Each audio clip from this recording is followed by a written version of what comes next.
Hi hello welcome back to our YouTube channel and Facebook. ಯಾರೆಲ್ಲ ನನ್ನ video ನೋಡ್ತಾ ಇದ್ದೀರಾ ದಯವಿಟ್ಟು ಸಬ್ಸ್ಕ್ರೈಬ್ ಮಾಡ್ಕೊಳ್ಳಿ, ಹಾಗೆ ಫಾಲೋ ಮಾಡ್ಕೊಳ್ಳಿ. ಡೇ 10ನ ವ್ಲಾಗ್ಗೆ ಸ್ವಾಗತ. ಇಲ್ಲಿ ರೆಡಿಯಾಗಿ ನಿಂತವೆ. ಪೇರೆಂಟ್ಸ್ ಮೀಟಿಂಗ್ ಹೋಗಬೇಕು ಇವತ್ತು, ಅದಕ್ಕೆ ಹಂಗೆ ಇವತ್ತಿನ ತಿಂಡಿ ಬಂದು ಉಪ್ಪಿಟ್ಟು. ಯಾರಿಗೆಲ್ಲ ಇಷ್ಟ ಕಮೆಂಟ್ ಮಾಡಿ. ನನ್ನ ಪ್ರಕಾರ ಯಾರಿಗೂ ಇಷ್ಟ ಇಲ್ಲ ಅನ್ಕೋತೀನಿ, ಆದರೂ ನಾವು ವಿಧಿ ಇಲ್ಲ, ತಿನ್ನಲೇಬೇಕು. ನನ್ನ ಮಗನು ನನ್ನ ಮಗಳು ತಿನ್ಕೊಂಡು ನಿಂತಾರ. ಇವ್ರನ್ನ ಕರ್ಕೊಂಡು ಪೇರೆಂಟ್ಸ್ ಮೀಟಿಂಗ್ ಹೋಗ್ಬೇಕು ನಂಜನಗೂಡಿಗೆ. ಬನ್ನಿ ಈಗ ಫಸ್ಟು ತಿಂಡಿ ಮಾಡೋಣ. ಅವಳು ತಿಂತವಳು.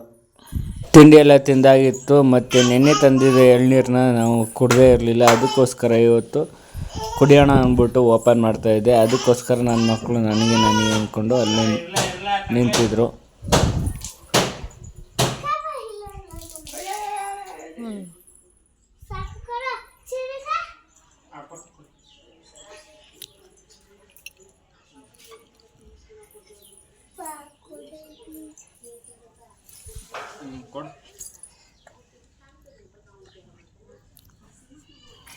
ಎಳ್ನೀರು ಕುಡ್ಕೊಂಡು ಅಲ್ಲಿಂದ ನನ್ನ ಮಗಳಿಗೆ ಸ್ಕೂಲ್ಗೆ ಹೋಗ್ಬೇಕಿತ್ತು, ಅದಕ್ಕೆ ಹೋಗ್ತಾಯಿದ್ವಿ. ಪೇರೆಂಟ್ಸ್ ಮೀಟಿಂಗ್ ಇತ್ತು.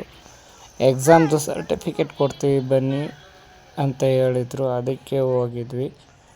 ಅದನ್ನು ಈಸ್ಕೊಂಡು ಬರ್ತಾಯಿದ್ವಿ. ಎಷ್ಟು ತೆಗ್ದಿದ್ದೀರಾ ಏನು ಅಂತ ನೋಡುವ. 96.5 ತೆಗೆದಿದ್ದಾರೆ. ಅದಕ್ಕೆ ಒಂದು ಬ್ಯಾಡ್ಜ್ ಕೂಡ ಕೊಟ್ಟಿದ್ದರು. ಅದನ್ನು ಬ್ಯಾಡ್ಜ್ ಹಾಕ್ಕೊಂಡು ಮತ್ತೆ ನನ್ನ ಮಗಳು ಬಂದಳು. ಅದನ್ನು ತಗೊಂಡು ಹೋಗ್ತಾ ಇರಬೇಕಾದ್ರೆ ಅಷ್ಟಕ್ಕೆ ನನ್ನ ಮಗಳು ಮತ್ತು ನನ್ನ ಮಗ ಬೇಕ್ರಿಗೆ ಕರ್ಕೊಂಡೋದ್ರು. ಅಲ್ಲಿಂದ ಒಂದು ಸ್ವಲ್ಪ ಐಟಮ್ ತಗೊಬಂದ್ವಿ. ಇನ್ನೂ ಮನೆ ಒಳಗಡೆ ಹೋಗೇ ಇಲ್ಲ, ಆಗಲೇ ನನ್ನ ಮಕ್ಕಳು ಸ್ಟಾರ್ಟ್ ಮಾಡ್ಕೊಂಡ್ರು. ತಿನ್ನಬೇಕು ಅದು ತಿನ್ನಬೇಕು ಅಂದ್ಕೊಂಡು. ಅದಕ್ಕೆ ಓಪನ್ ಮಾಡ್ಕೊಂಡು ತಿಂದ್ಬಿಟ್ಟು ಒಳಕ್ಕೆ ಬಂದು ಆಟ ಶುರು ಹಚ್ಕೊಂಡ ನನ್ನ ಮಗ. ಪಲ್ಟಿ ಹೊಡಿತಾನ. ಸಮಾಧಾನ ಆಗ್ಬಿಡ್ತು. ಇದು ಹೀಗೆ ಕಿಸಿತಾದ ನೋಡಿ. ಕಫಿಕ ಬಂದಿದೆ ಹೊಸ್ತಾದಲ್ಲಿ.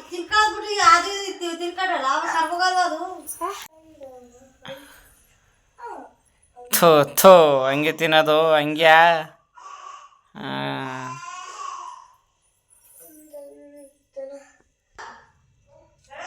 ಐಸ್ ಕ್ರೀಮ್ ತಂದಿರೋ ಮರ್ತ್ಬಿಟ್ಟವ, ಆಮೇಲೆ ನೆನ್ಪಿಸ್ಕೊಂಡು ತಗೊಬಂದವ.